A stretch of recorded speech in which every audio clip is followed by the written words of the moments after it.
Pathuriaghata theatre. Pathuriaghata থিয়েটারের প্রতিষ্ঠাতা বাবু যতীন্দ্রমোহন ঠাকুরের কনিষ্ঠ ভ্রাতা সৌরীন্দ্রমোহন ঠাকুর। এদের বংশে থিয়েটার প্রতিষ্ঠায় প্রথম আগ্রহী হন এদের খুল্লতাত প্রসন্ন কুমার ঠাকুর। তার প্রতিষ্ঠিত থিয়েটারের নাম ছিল হিন্দু থিয়েটার। আলোচ্য থিয়েটারের দ্বারোদ্ঘাটন হল মালবিকাগ্নি মিত্রের অভিনয়ের মাধ্যমে।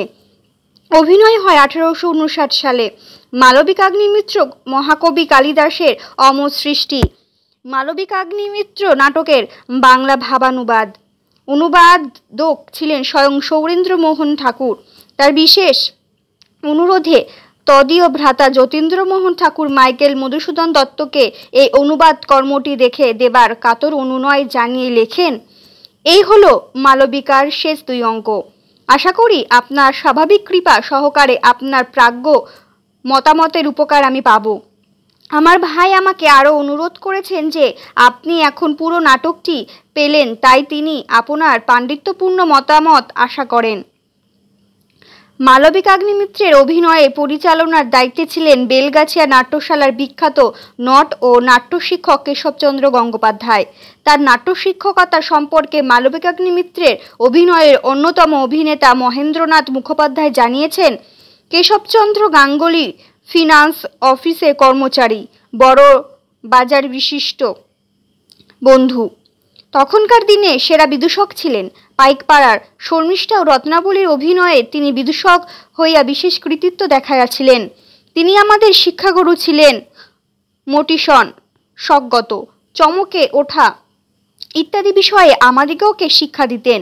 মহেন্দ্রনাথের সদোক্ত বিবৃতি থেকে মালবিকাগ্নিমিত্রের অভিনয় সম্পর্কিত আরও যেসব তথ্য পাওয়া যায় সেগুলি নিম্নরূপ।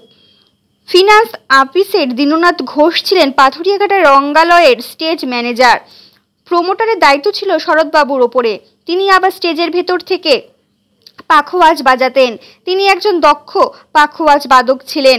মহেন্দ্রনাথ জানিয়েছেন যে পাথুরিয়াঘাটা রঙ্গালয়ের জন্য একটি কার্যনির্বাহন সমিতি গঠিত হয়। এই সমিতির সদস্য ছিলেন পণ্ডিত ঈশ্বরচন্দ্র বিদ্যাসাগর, মাইকেল মধুসূদন দত্ত, কেশবচন্দ্র গঙ্গোপাধ্যায়, দীননাথ ঘোষ প্রভৃতি।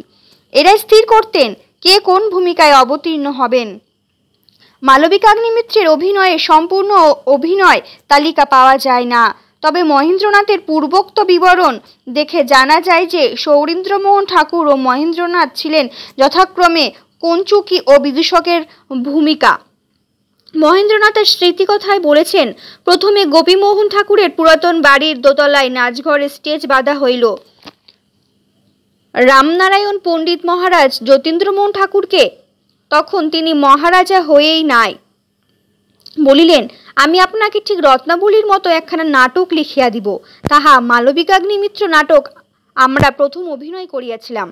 ব্রজেন্দ্রনাথ বন্দ্যোপাধ্যায় তার বঙ্গীয় নাট্যশালার ইতিহাস গ্রন্থে মহেন্দ্রনাথের এই উক্তির সত্যতা সম্পর্কে সন্দেহ নিরসন করে লিখেছেন, এই উক্তি একেবারে অমূলক না হইতে পারে। এই নাটক রচনায় রামনারায়ণ তর্করত্নের যে যথেষ্ট হাত ছিল, 16 জুলাই 1860 তারিখে সোমপ্রকাশে প্রকাশিত সম্পাদিক উক্তি পাঠে তাহা জানা যায়। আমরা পর্বে 2 জুলাই 1860 মহাকবি কালিদাস প্রণীত মালবিকাগ্নিমিত্র নাটকের বঙ্গানুবাদ সমাচার পাঠকগণকে জানাইতে পারি নাই। এখানে জানাতে পাইলাম, পাথুরিয়াঘাটায় শ্রীযুক্ত যতীন্দ্রমোহন ঠাকুরের ভ্রাতা শ্রীযুক্ত সৌরেন্দ্রমোহন ঠাকুরের যত্নে অনুবাদ ক্রিয়া সম্পূর্ণ হয়। পশ্চাৎ শ্রীযুক্ত রামনারায়ণ তর্ক সিদ্ধান্ত বেশভূষা পরাইয়া দেন। মালবিকাগ্নিমিত্র দ্বিতীয়বার অভিনীত হয় 7 জুলাই 1860। 23 জুলাই 1860 তারিখে সোমপ্রকাশ পত্রিকায় জৈনক দর্শকের দেওয়া বিবরণ থেকে ওই অভিনয়ের বিস্তৃত পরিচয় মেলে। পত্রখানি মুদ্রিত হয়েছে ব্রজেন্দ্রনাথ বন্দ্যোপাধ্যায়ের বঙ্গীয় নাট্যশালার ইতিহাস গ্রন্থে। পত্রখানি নিম্নরূপ, মালবিকাগ্নিমিত্র নাটক বিগত 25 আষাঢ় শনিবার রজনীযোগে এই নাটকের দ্বিতীয়বার অভিনয় হইয়া গিয়াছে। শ্রীযুক্ত বাবু যতীন্দ্রমোহন ঠাকুর মহোদয়ের বিশেষ প্রযত্নে অভিনয় ক্রিয়া সুসম্পাদিত হইতেছে।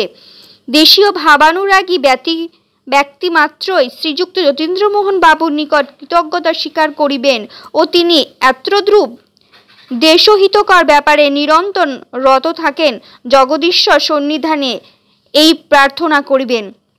অভিনয়স্থলে 2 শতাধিক দেশীয় সম্ভ্রান্ত লোকের সমাগম হয়। প্রায় 3 সার্ধক ঘণ্টা সকলেই পরম প্রীতিপূর্বক অভিনয় দর্শন ও সমুধর বাদ্যসঙ্গীত শ্রবণ করিয়াছেন।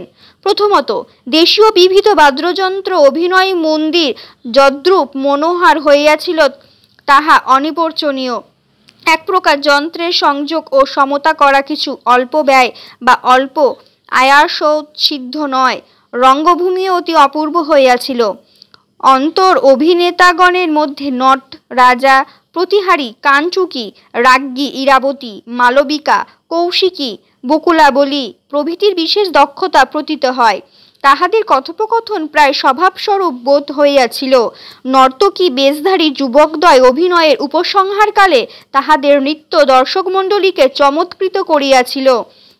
বিদূষককে সর্বোৎকৃষ্ট বলিতে হইবেক তদীয় অঙ্গবিন্যাস ও বাকচাতুরী দর্শনে দর্শক মাত্রই পুলকিত হইয়াছিলেন ও প্রতিষ্ঠাসূচক ভূয় করতালি দিয়েছিলেন। দর্শক কলিকাতা সন 1267 30 আষাঢ়। মালবিকাগ্নি মিত্র নাটকের অভিনয়ের পরে যতীন্দ্রমোহনের মনে সন্দেহ জাগে তাদের বাড়ির মঞ্চ বোধহয় পতনের মুখে এসে দাঁড়িয়েছে।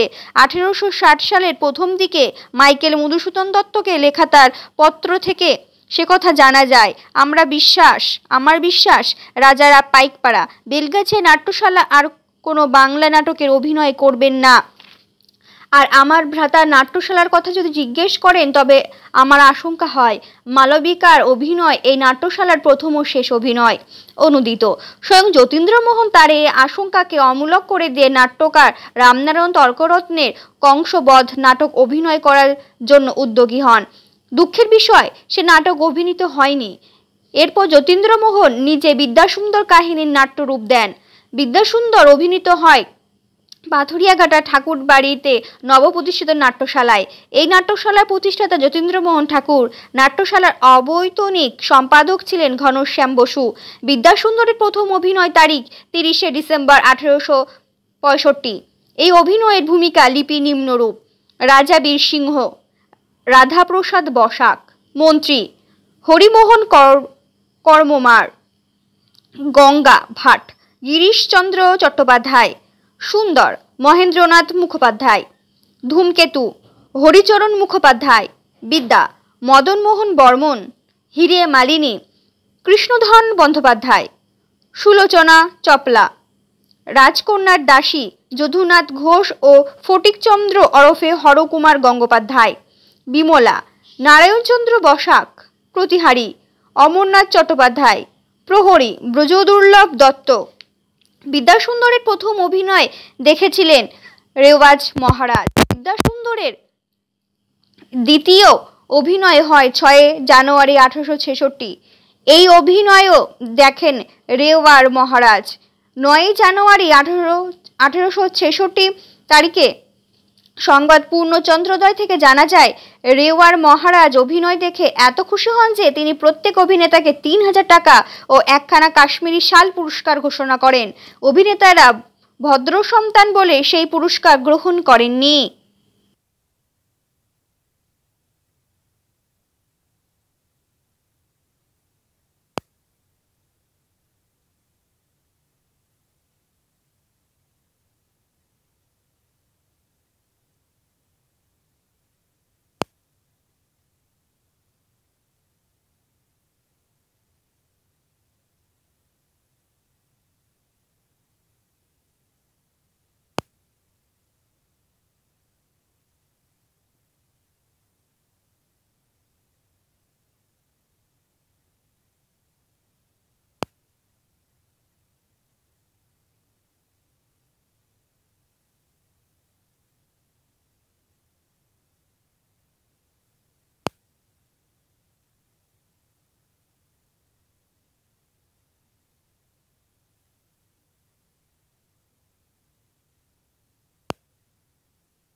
ডিসেম্বর 1866। বেঙ্গলি পত্রে প্রকাশিত বুঝলে কিনার অভিনয় সংবাদ বঙ্গানুবাদের অংশবিশেষ উদ্ধার করেছেন ব্রজেন্দ্রনাথ বন্দ্যোপাধ্যায়। গত শনিবার পাথুরিয়াঘাটার শখের দলের থিয়েটার নাট্যানুরাগী ব্যক্তিগণকে গীতবাদ্য শুনাইয়া তৃপ্ত করিয়াছিলেন। প্রায় 2 মাস পূর্বে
গিরীন্দ্রনাথ ঠাকুর।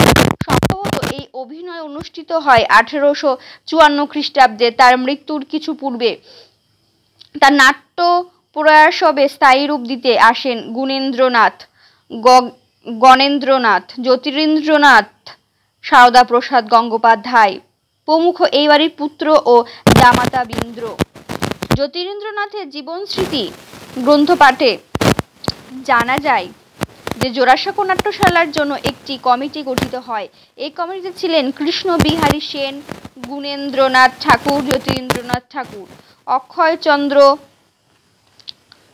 চৌধুরী ও যদুনাথ মুখোপাধ্যায়। 5 জনকে নিয়ে গঠিত বলে এই কমিটিকে বলা হতো কমিটি অফ 5। জোড়াসাঁকো নাট্যশালার নাট্য শিক্ষক ছিলেন কৃষ্ণ বিহারী সেন, কেননা তিনি ছিলেন একজন অভিনেতা ও নাট্য বিশেষ।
করেন। তারা চাইলেন অভিনয় উপযোগী ও লোকশিক্ষামূলক নাট্য অভিনয়ের ব্যবস্থা হোক। জোড়াসাঁকো নাট্যশালার পরিচালকরা ওই ধরনের নাটকের অভাব দেখে ঠাকুরবাড়ির শিক্ষক ও ওরিয়েন্টাল সেমিনারির প্রধান শিক্ষক ঈশ্বরচন্দ্র নন্দীর শরণাপন্ন হন এবং তার কাছে একটি উপযুক্ত সামাজিক নাটক নির্বাচনের অনুরোধ রাখেন। তিনি সামাজিক নাটকের উদ্দিষ্ট বিষয় স্থির করে দিলে নাট্যশালার কর্তৃপক্ষ উৎকৃষ্ট বাংলা নাটকের জন্য সংবাদপত্রের পুরস্কার ঘোষণা করে একটি বিজ্ঞাপন দেন। বিজ্ঞাপনটি প্রকাশিত হয় 1865 সালের খুব সম্ভব জুন মাসের কোনো তারিখে ইন্ডিয়ার ডেইলি নিউজ পত্রিকায়। বিজ্ঞাপনে বহু বিবাহ বিষয়ে একটি উৎকৃষ্ট নাটকের কথা জানানো হয়, কিন্তু কিছুদিনের মধ্যে উক্ত বিজ্ঞাপনটি প্রত্যাহার করে নেওয়া হয়। উদ্দিষ্ট নাটকটি রচনার ভার দেওয়া হয় পণ্ডিত রামনারায়ণ তর্করত্নের ওপর।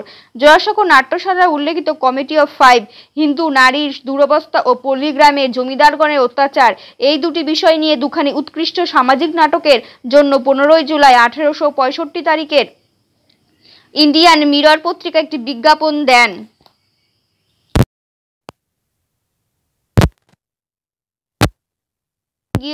রঙ্গালয় নিবন্ধে নবনাটকের অভিনয় প্রশংসাসূচক প্রণিধানযোগ্য মন্তব্য করেছেন। এই অভিনয় এ পর্যন্ত অভিনীত সমস্ত পুস্তকের অভিনয় অপেক্ষা উৎকৃষ্ট ও সুসংগত হইয়াছিল। শ্রীযুক্ত অর্ধেন্দু সুকান মুস্তাফি মহাশয় বলেন, এই অভিনয় দেখিয়াই তাহার অভিনয় সম্বন্ধে যাহা কিছু দেখিবার, শুনিবার ও জানিবার বাকি ছিল তাহা সম্পূর্ণ হইয়া গেল। এই অভিনয় সুখ্যাতি কলিকাতার সর্বত্র প্রতিধ্বনিত হইয়াছিল। নবনাটক জোড়াসাঁকো নাট্যশালার মোট 9 বার অভিনীত হয়। এর মধ্যে একটি অভিনয়ের সমালোচনা করে 28 জানুয়ারি 1867 তারিখে সোমপ্রকাশ পত্রিকায় লেখা হয়েছিল, শনিবার আমরা জোড়াসাঁকো নাট্যশালায় নবনাটকের অভিনয় দর্শন করতে গিয়েছিলাম। এখানে অভিনয়ের যে প্রণালী দর্শন করিলাম তাহা যদি সর্বত্র প্রচলিত হয় আমাদিগের বিশুদ্ধ আমোদভোগের একটি উৎকৃষ্ট উপায়। নাট্যশালা প্রকৃত রীতিতে নির্মিত ও দ্রষ্ট ব্যর্থগুলি সুন্দর, বিশেষত সূর্যাস্ত ও সন্ধ্যার সময় অতি মনোহর হইয়াছিল। অধিকতর আহ্লাদের বিষয় এই, এর সমুদয়গুলি এত্তদেশীয় শিল্পজাত। দর্শকদিগের উপবেশন প্রণালী অদ্যপিও উৎকৃষ্ট হয় নাই, এই জন্য গ্যালারি করা আবশ্যক। অভিনেত্রীগণ প্রায় সকলেই কর্তব্য অভিনয় ক্রিয়া সুন্দর রূপে সম্পন্ন করিয়াছেন। গবেষ ও চিত্ততোষের ও কথাই নাই। কৌতুক ও রসময়ীর অংশ উত্তম হইয়াছে এবং নাগর ও গ্রামের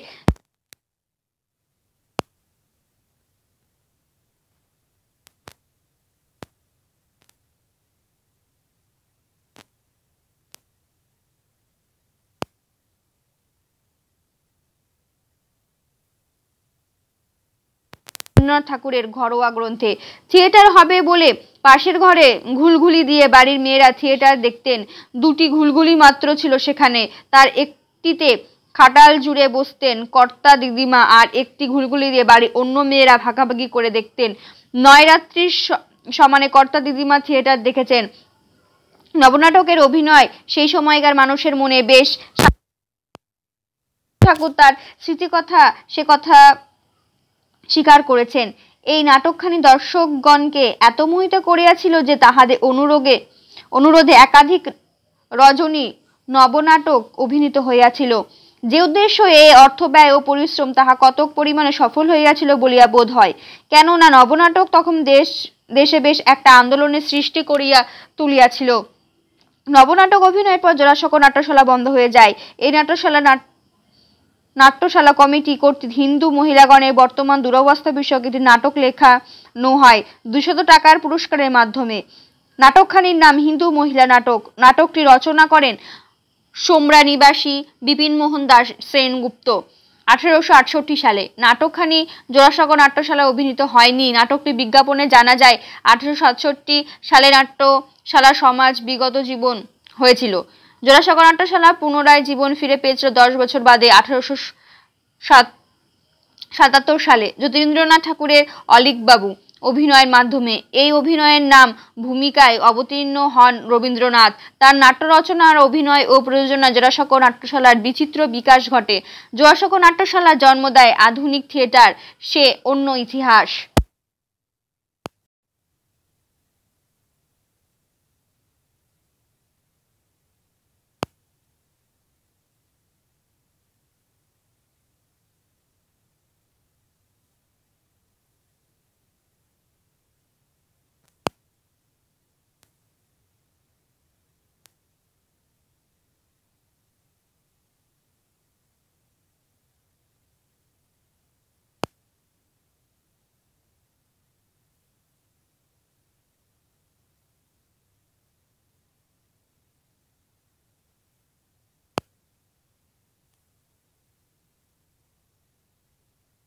একজন সুদক্ষা অভিনেত্রী ছিলেন।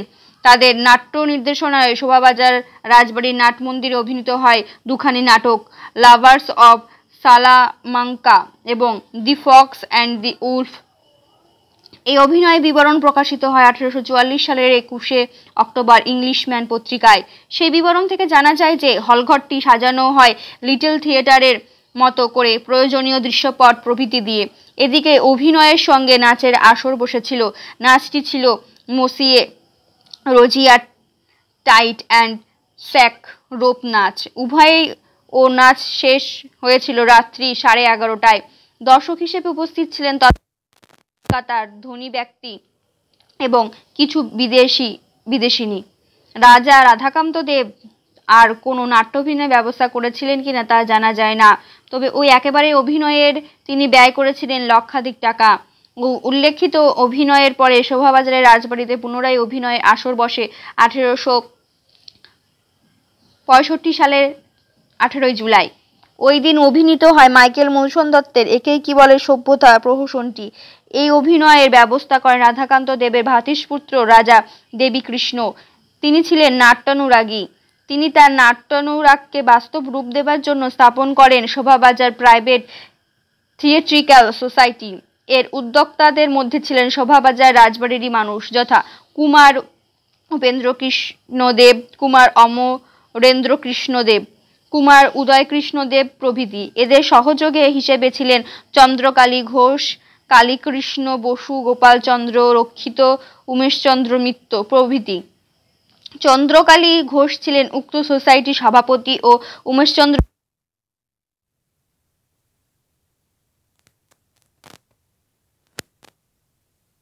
থিয়েট্রিক্যাল সোসাইটির সংক্ষিপ্ত নাম হয় শোভাবাজার নাট্যশালা।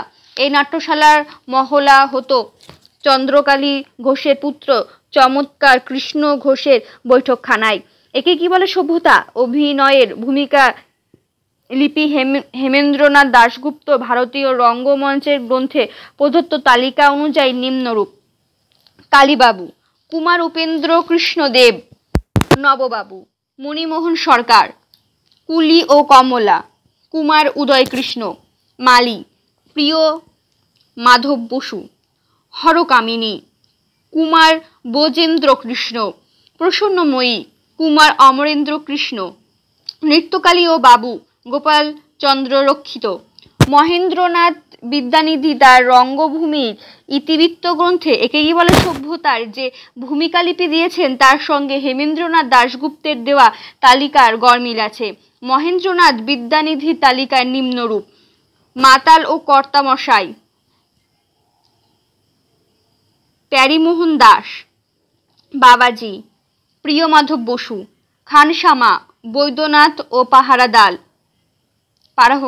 পাহারাওয়ালা কুমার জীবন কৃষ্ণদেব, সার্জেন্ট কালীকৃষ্ণ বসু, প্রথম বারবিলাসী হরলাল সেন, প্রসন্নময়ী ও দ্বিতীয় বারবিলাসিনী কুমার সমরেন্দ্র কৃষ্ণ, কমলা ও প্রথম মুটিয়া কুমার উদয় কৃষ্ণ, দ্বিতীয় মুটিয়া ও প্রথম বাবু কুমার সুরেন্দ্র কৃষ্ণ, পয়োধরী কালিদাস সান্যাল, নিতস্বিনী রাজকুমার মুখোপাধ্যায়, মালি উপেন্দ্রচন্দ্র মিত্র, বড়ফলা অতুল কৃষ্ণদেব, গৃহিণী জয়কৃষ্ণদেব।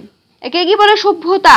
প্রথম অভিনয় বিবরণ জানা যায় 27 জুলাই 1865 খ্রিস্টাব্দের সংবাদ প্রভাকর পত্রিকায় মুদ্রিত কোনো এক নিমন্ত্রিত জনের লেখা একটি পত্র থেকে। মহাশয়, সম্প্রতি সভা বাজারস্থ রাজভবনে একটি অভিনয় সভা সংস্থাপিত হইয়াছে। তাহার অধ্যক্ষ, সভাপতি, সভ্য এবং সম্পাদকের কার্য শ্রীমান রাজকুমার বাহাদুরেরা সবান্ধবে সম্পাদন করিয়াছেন। উক্ত সভার উদ্দেশ্য এই যে নানা প্রকার অপূর্ব নাটকের অভিনয় প্রদর্শন করিয়া স্বদেশে কুব্যবহার নিবারণ করা মাত্র। অতএব জগদীশ্বরের নিকট প্রার্থনা এই যে তিনি যেন শোভা বাজারস্থ নাট্যসভা চিরস্থায়িনী করিয়া তাহার মঙ্গল বিধান করেন। যাহা হইক, গত 4 শ্রাবণ রজনী যোগে সভার ব্যবস্থাক্রমে শ্রীযুক্ত রাজা দেবীকৃষ্ণ বাহাদুরের ভবনে কবি মাইকেল মধুসূদন দত্ত প্রণীত একে কি বলে সভ্যতা প্রহসনের প্রথমবার অভিনীত প্রদর্শন করা হইয়াছিল। তদবলোকনার্থ অনেক মান্য ভদ্র সন্তান দিগকে সে দিবস নিমন্ত্রণ করা হয়। আমিও উক্ত রাত্রিতে আহুত দর্শক রূপে উপস্থিত ছিলাম। তাহাতে কুমার বাহাদুরের সসব প্রিয় বান্ধবের সহিত সমাবেত হইয়া যে প্রকার সুনিয়মে নাটকের অভিনয় বিস্তার করিলেন তদর্শনে চমৎকৃত হইলাম।